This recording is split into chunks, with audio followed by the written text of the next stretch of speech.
Dans cette séquence, nous allons faire le petit c. Donc faites une pause sur la vidéo, inspirez-vous des deux cas précédents et venez voir si vous avez juste. On aimerait faire z carré moins z sur z facteur de z moins 2. Ici, je n'aurai pas du tout le droit de simplifier le z qui est ici avec le z qui est là. Pourquoi? Parce que ici, il y a une soustraction. Je n'ai le droit de simplifier que si j'ai une multiplication, c'est la règle 2, allez revoir si besoin.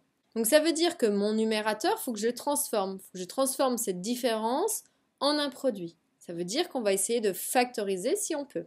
Or, si on observe, entre z carré et z, il y a un élément commun. C'est z justement.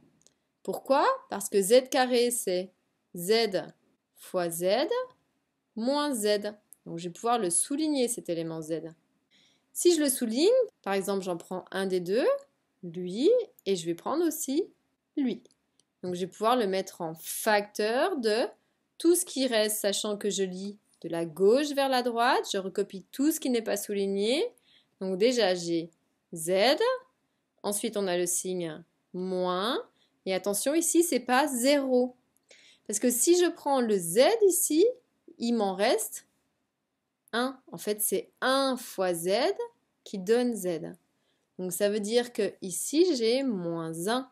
Ça c'est l'erreur classique, vous mettez souvent 0 sur z facteur de z moins 2. Maintenant je regarde, est-ce que j'ai un élément commun entre les deux? Oui, nous avons z ici.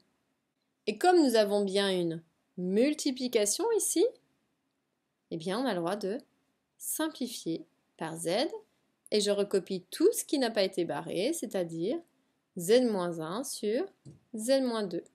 Donc voici la fraction irréductible du petit c, z-1 sur z-2.